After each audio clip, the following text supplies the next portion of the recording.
नमस्कार दोस्तों, मैं हूं दीप। आप देख रहे हैं यूनिक एजुकेशन विद सक्सेस। स्वागत है आप सभी लोगों का चैनल पर। आज हमारे बीच उपस्थित हैं भागवत आचार्य श्री श्याम शर्मा जी। आप कई भागवत के पाठ करा चुके हैं, पूरे देश में आप भ्रमण कर चुके हैं, भागवत कथा कराते हैं, आप व्यास जी हैं और बहुत अच्छी भागवत कथा कहते हैं। तो चलिए शुरू करते हैं आपके साथ। बहुत बहुत स्वागत है आपका यूनिक एजुकेशन विद सक्सेस में। जी धन्यवाद। जय श्री राम। मैं ये पूछना चाहूँगा आचार्य जी आपसे कि भागवत आप कब से करा रहे हैं? भागवत हम 2018 से 2018 से आपने शुरू किया है? जी, जनवरी से। जी, तो 2018 से पहले भी आपका रुचि थी इसमें भागवत कराने में, या आपने कहीं बैठते थे किसी के साथ मंडली में, या स्वयं शुरुआत की थी आपने? नहीं, पहले हम लोग वृंदावन में गुरुजी के यहाँ गए थे रहने के लिए। जी। तो वहाँ हम रहते थे तो लोगों को देखा भागवत करते हुए। जी। तो फिर मन में ऐसी भावना जगी कि क्यों ना मैं भी जाकर के लोगों के भगवान के नाम का गुणगान करवाऊं और उनको भी जो है भगवान के चरणों से प्रीति करवाऊं। जी। तो वहाँ जाकर के फिर मैं कई विद्यालयों में गया पढ़ने के लिए। जी। और वहाँ से जब सीख करके आया जी, तो फिर 2018 8 जनवरी को मैंने पहली भागवत जो है अपने यहाँ से श्रवण कराना लोगों को आरंभ किया। 2018 से आपने भागवत शुरू किया। तो भागवत कराने में आपको बहुत आनंद आता होगा। जी बिल्कुल। भगवान का नाम लेने में बहुत अच्छा लगता होगा, जब लोग जुड़ते होंगे तो बहुत अच्छा लगता होगा। तो आप केवल भागवत का ही पाठ कराते हैं? सुंदरकांड का भी पाठ होता है, रामायण का भी होता है, शिव महापुराण भी होती है, या खाली सिर्फ भागवत ही कराते हैं? नहीं, पूजा पाठ से संबंधित जो भी, जैसे चाहे भागवत हो, जी, रामायण हो, जी, शिव महापुराण हो, जी, या गीता का पाठ हो, जी, या नवग्रह शांति हो, जी, जो भी पूजा से संबंधित भगवान के चरणों में जो प्रीति है और जो भगवान के नाम को लेने से हमें आनंद प्राप्त हो, वो सारे कार्य हम जो है कराते हैं। तो भागवत में मैं एक छोटी सी आपसे बात पूछना चाहूंगा कि पूरी भागवत में क्या सार है मनुष्य के लिए, कि जैसे हम किसी को संदेश देना चाहें कि हमने भागवत का पाठ किया है, तो पूरी भागवत क्या कहती है? पूरी भागवत कहती है कि जीवन में जितना हो सके सत्य बोलो, धर्म की राह पर चलो जी, और जितना हो सके सज्जन बनो। सज्जन का मतलब ये नहीं है कि आप किसी से कुछ मत बोलो। जरूरत पड़ने पे अगर आपको लग रहा है कि किसी गरीब को कोई जो बलवान सता रहा है तो आप वहां पर जाकर के बोलिए, आपका धर्म बनता है, ये भागवत कहती है। और अगर कोई आपकी शरण में आया है, सेवा करनी है, तो आप उसके बिना देखे ये कौन है, चाहे उसको जिस प्रकार से करनी हो। अच्छा। भगवान कृष्ण ने गीता में क्या उपदेश दिया है आचार्य जी? भगवान गीता में केवल धर्म सिखाते हैं जी, कि वो कहते हैं चाहे सामने अपना हो या पराया हो, जब आप धर्म के पक्ष में खड़े हुए हैं और अधर्म आपके ऊपर हावी हो रहा है, तो आप अपनी पूरी शक्ति, सैन्य शक्ति लगा करके, चाहे बाहुबल लगा करके, आपको हमेशा धर्म की रक्षा करनी चाहिए। तो हम ये कैसे जज कर पाते हैं कि धर्म क्या है और धर्म क्या है? इंसान फंस जाता है, उसको समझ में नहीं आता कि जैसे कुछ लोग हैं वो बोलेंगे ये सही है, कुछ लोग हैं वो बोलेंगे ये सही है। तो क्या है धर्म की परिभाषा, क्या है आचार्य जी? देखिए, धर्म कोई एक विशेष नहीं है। धर्म का मतलब ये नहीं है कि धर्म हमेशा एक जैसा रहेगा। धर्म जो है समय और स्थिति के अनुसार बदल जाता है, जगह के अनुसार धर्म जो बदल जाता है। जैसे उदाहरण आप कुछ देना चाहेंगे, समझाएंगे क्या है मतलब? जैसे मैं आपको बताऊं कि जैसे अगर किसी सड़क पे मानिए कोई कन्या कुंवारी जा रही है जी, ठीक है, आप उसकी चोटी पकड़ के अगर खींचे हैं जी, तो आपने अधर्म किया है जी। अगर वही कन्या किसी नदी में बह करके जा रही हो, आप उसकी चोटी पकड़ के खींच लीजिएगा, ये आपने धर्म किया है। मतलब समय की मांग के हिसाब से हमें उसको करना पड़ता है। बिल्कुल। धर्म ये कहता है कि जैसे किसी नदी में कोई बह के जा रहा है जी, ठीक है, कोई व्यक्ति या कोई जानवर या कोई पशु या कोई बह के जा रहा है जी, और आप उसी नदी के किनारे तपस्या में लीन हैं, वहां पर तपस्या कर रहे हैं, हवन पूजा पाठ जो भी कर रहे हैं जी, लेकिन आपके सामने वो बहता चला जा रहा है, उससे कोई जैसे जलीय जीव कोई खाने को आ रहा है और आप उसे बचा सकते हैं, लेकिन आप अपनी तपस्या में व्यस्त हैं, तो आपका धर्म बनता है कि उस तपस्या को छोड़ करके पहले उसको बचाया जाए। ये आपका धर्म, यानी ये हमारा धर्म है। तो भगवान कृष्ण ने धर्म का साथ दिया था, तो इतने सारे लोगों की जो लड़ाई हुई है, इतने सारे लोग जो लड़े उसमें, इतने सारे लोग मरे, तो वो सही था, वो धर्म था?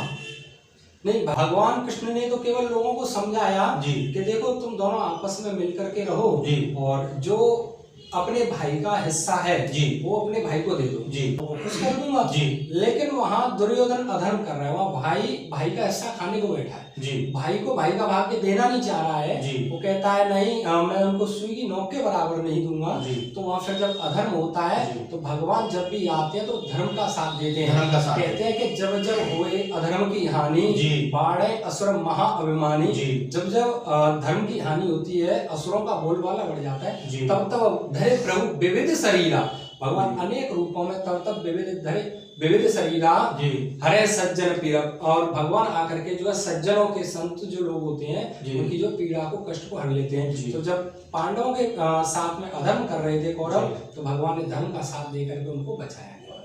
और ये सत्य बात है कि जब जब धर्म की हानि होती है तब तक भगवान कृष्ण आते हैं, नारायण अवतार लेते हैं और किसी न किसी रूप में आकर के वो सज्जन लोगों का साथ जरूर देते हैं। यदा यदा ही धर्म से ग्लानिर्भवति भारत। तो भगवान कृष्ण ने बिल्कुल सही कहा है। तो समय के रहते हुए जो हमें करना चाहिए, जिस तरीके से हमें करना चाहिए, भगवान ने गीता में उपदेश दिया है कि धर्म क्या है, धर्म के बारे में सिखाया है। उन्होंने बताया है कि क्या होता है धर्म, किस तरीके से हम धर्म का पालन करते हैं। आचार्य जी ने भी हमें बताया है। तो आचार्य जी जो भगवत का टोटल कितने अध्याय है भागवत में? जी आचार्य जी, मेरा प्रश्न था कि भागवत में कितने अध्याय हैं? देखिए भागवत में 335 अध्याय हैं जी, जिनके अंदर 18,000 श्लोक हैं जी, और 12 स्कंद हैं। जी। तो हर अध्याय में कुछ न कुछ अलग डिफरेंट बताया गया। जैसे मैं आपसे एक बात पूछूं कि भागवत में 18 अध्याय हैं, उसमें से सबसे ज्यादा अध्याय आपको रुचिकर कौन सा लगता है?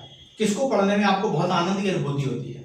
जैसे मुझे जो है 10वें स्कंद में जी, बहुत अच्छी रुचि है जी, और 9वें स्कंद में भी है, लेकिन 10वें स्कंद में बहुत ज्यादा रुचि है क्योंकि इसमें ना हमारे भगवान की कथा है, जी, भगवान राम की कथा, जी, भगवान कृष्ण की, जी, और कथा भी उनकी जन्म की है। जी। देखिए हमारे घर में जब कोई बालक जन्म लेता है तो जी। कितनी खुशियां होती हैं, ढोल बाजे ताशे बजाए जी, जाते जी। हैं, घर घर मिठाइयाँ बांटी जाती जी। हैं। तो ऐसे ही जब भागवत में भगवान कृष्ण का जन्म होता है, जी। भगवान राम का जन्म होता है, जी। तो बड़ा सुंदर जो है महोत्सव बनाते हैं हम लोग जी। भागवत में, जी। और बड़ा ही प्यारा सुंदर दृश्य लगता है 10वें स्कंद का।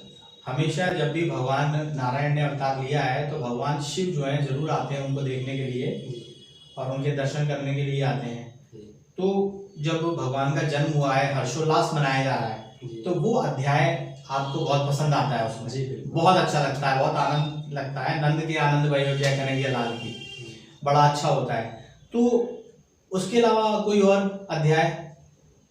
उसके अलावा मुझे सबसे पहला वाला अच्छा लगता है, सबसे प्रथम अध्याय, उसमें उसमें क्या क्या है? प्रथम श्लोक, जी। तो उसमें कहते हैं कि सच्चिदानंद रूपाय विश्वोत्पत्त्यादि हेतवे तापत्रय विनाशाय श्री कृष्णाय वयं नमः। क्या उसमें जी। भगवान के तीनों रूपों का वर्णन किया गया है, भगवान जी। क्या कर सकते हैं, जी, भगवान क्या है, जी। इसका वर्णन किया गया है। जैसे जी। सच्चिदानंद रूपाय, जी, भगवान का कैसा रूप है कि सत्य है, चित माने प्रकाश स्वरूप है जी। और आनंदमय है, जी, ठीक है, जी। और तापत्रय विनाशाय, जी, और वो तीनों प्रकार के ताप जो उनका नष्ट करने में वो सामर्थ्यवान है, जी। आदिदैविक, आदि भौतिक और आध्यात्मिक तीनों प्रकार के तापों को नष्ट करने में जिनकी सामर्थ्य है, जी। ऐसे भगवान को मैं प्रणाम करता हूँ। बहुत बहुत नमन करता हूँ मैं भगवान को। भगवान का स्वरूप भी इस तरीके का है कि बहुत अच्छा लगता है। तो वृंदावन में आपने मुझे बताया था शुरू में जब हमारी बात हुई थी कि एक आचार्य जी थे, आपके गुरुजी थे, वहाँ पे आपने उन्हें देखा, लोगों को देखा भागवत कराते हुए, तो आपने वहाँ से शुरुआत करी। जी। तो मैं जान सकता हूँ उनका नाम कहाँ पे था और क्या नाम था उनका और किस जगह पे स्थान पे थे वो और कैसे आपने शुरुआत करी? देखिए मैं सबसे पहली बार जब वृंदावन गया तो मेरी वहाँ जान परिचय किसी से नहीं थी जी। मैंने एक गुरुजी हमारे जिनका मैंने नाम सुना हुआ था जी। मेरे परम पूज्य गुरुजी श्री श्री 1008 स्वामी श्री केशवानंद जी महाराज जी। तो मैंने उनका केवल नाम सुना हुआ था। मैं उनके यहाँ गया, जाकर के बैठ गया, तब मैं बहुत ही छोटा था, करीब आज से 12 साल पहले की बात है। तो वहाँ जाकर के जैसे बैठा तो उन्होंने दूर से देखा कोई बालक आया हुआ है उनके यहाँ बैठा हुआ, तो उनके यहाँ बहुत भीड़ आती जाती है, तो हजारों भक्त आ रहे जा रहे हैं। तो उन्होंने देखा एक छोटा सा बालक बैठा है, तो मुझसे पूछा बेटे खाना खाओगे? मैंने कहा जी खा लूँगा, भूख लगी है। तो उन्होंने पहले मुझे सुंदर सा भोजन करवाया, वहाँ पे प्रसादी ले ली और प्रसादी करने के बाद में मैं थोड़ा सा आराम कर लिया, लेट लिया। शाम को पूछते हो कहाँ से आए हो? मैंने कहा गुरुजी मैं राजा खेड़ा से आया हुआ हूँ। तो बोले अच्छा क्या करते हो? मैंने कहा मैं पढ़ने के लिए आया हूँ वृंदावन में। तो बोले कहाँ रहोगे? मैंने कहा अभी तो कोई व्यवस्था नहीं है, बस आपके यहाँ गया हूँ, आपका नाम सुना था इसलिए रुक गया। तो गुरु जी के यहाँ जाके रुक गया। तो फिर उन्होंने मुझे धीरे धीरे ऐसी सुंदर शिक्षाएं दी कि मेरा जो मार्ग है वो मेरा मार्ग इधर भगवान की तरफ नहीं था, मेरा मार्ग जो है अलग ही था। मैं इस विषय पे कोई बात करता ही नहीं था तब। मेरा केवल विषय था कि लोग जो आजकल नई मॉडल जिंदगी जीते हैं ना, कि चाहे 4 साल जियो या 8 साल जियो, केवल बस लूटपाट और मतलब नाम रुतबा और बस फिर जो भी होना है। तो मैं गुरुजी से कहता, मैंने गुरुजी चाहे 4 साल जियो या 8 साल, नाम ऐसा करूंगा जो लोग याद रखें। तो गुरुजी ने समझाया नहीं बेटे ऐसा नहीं करते। गुरुजी ने बड़ी जोर से डांट फटकार लगाई और उसके बाद में गुरुजी ने मुझे बताया ऐसे नहीं ऐसे करना है। उन्होंने मुझे भक्ति मार्ग पे लगाया, पढ़ने के लिए गुरुकुल में भेजा और मैं वहां से फिर धीरे धीरे भगवान के चरणों में जो है अर्पित हो गया और वहीं से भगवान के चरणों का प्रेम हो गया। मतलब भगवान श्री हरि की ऐसी कृपा हुई आप पे वृंदावन में कि आपका पूरा जीवन ही बदल गया। जी, गुरु की कृपा से। जहाँ पर कृपा राम की हुई ता पर कृपा करे हर कोई। तो ये बहुत अच्छी बात है कि जब तक हमारे ऊपर भगवान की कृपा नहीं होती है तब तक हम सतमार्ग पर नहीं चलते, अधर्म के मार्ग पे चलते हैं, कुकर्म करते हैं, गलत काम करते हैं, गलत लोगों के बहकावे में आ जाते हैं, गलत बिल्कुल कृत्य करते हैं, दूसरों से करवाते हैं।